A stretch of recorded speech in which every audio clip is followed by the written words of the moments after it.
Wow, wow, wow. I don't know if you ever known of Lena Medina. She is a 5-year-old girl, and she is known as the youngest mother who ever existed. This story is so intriguing, messed up, and interesting. If you like content like this, make sure y'all follow. Y'all see this too. And let's get into this. I know y'all are thinking, because I was too, how in the world can a 5-year-old get pregnant? Well, here's the crazy part. It's believed that Lena Medina had a rare genetic condition called precocious puberty, which causes a child body to change into that of an adult much earlier, usually before the age of 8 for girls and before the age of 9 for boys. And this is what caused her to get her menstrual.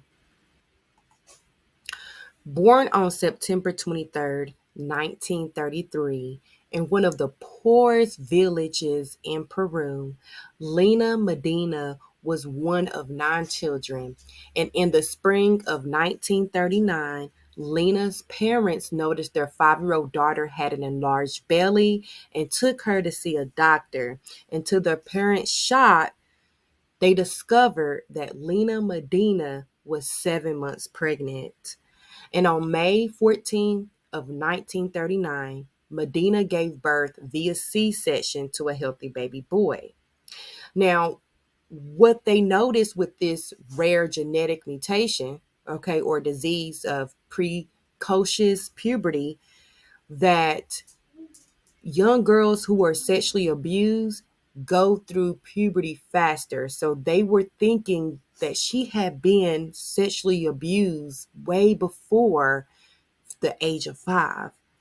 In the case of 5-year-old Lena Medina, this is just so sad. Her doctor, Dr. Escomel, the one the parents took her to, reported to a medical journal that she had her first menstrual at the age of 8 months. I mean, this, like I said, this is very intriguing because I've never heard of this in my life. Precocious puberty. However, other publications claim that she was around 3 years old when she started menstruating. Who are these other publications? How would they know something that her own doctor didn't know? Okay.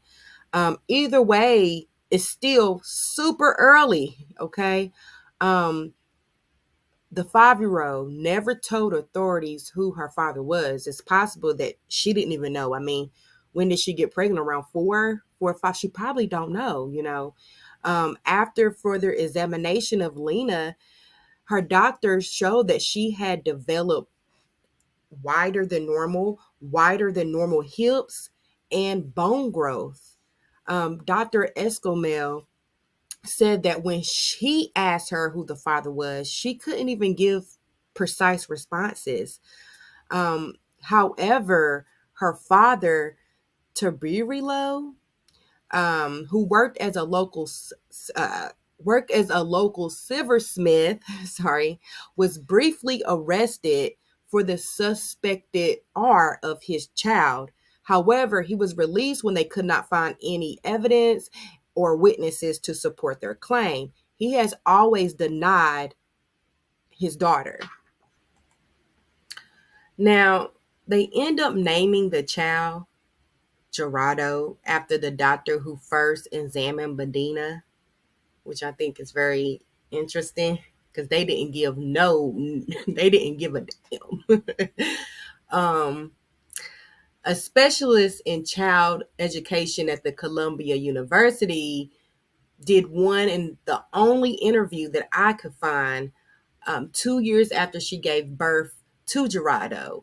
And she stated that Medina had above normal intelligence, which makes sense because she's a mom, and that the baby was perfectly normal. So, okay, was it a product of, incest? Was it a product then if the baby completely normal? Because don't you have like defects and stuff like that?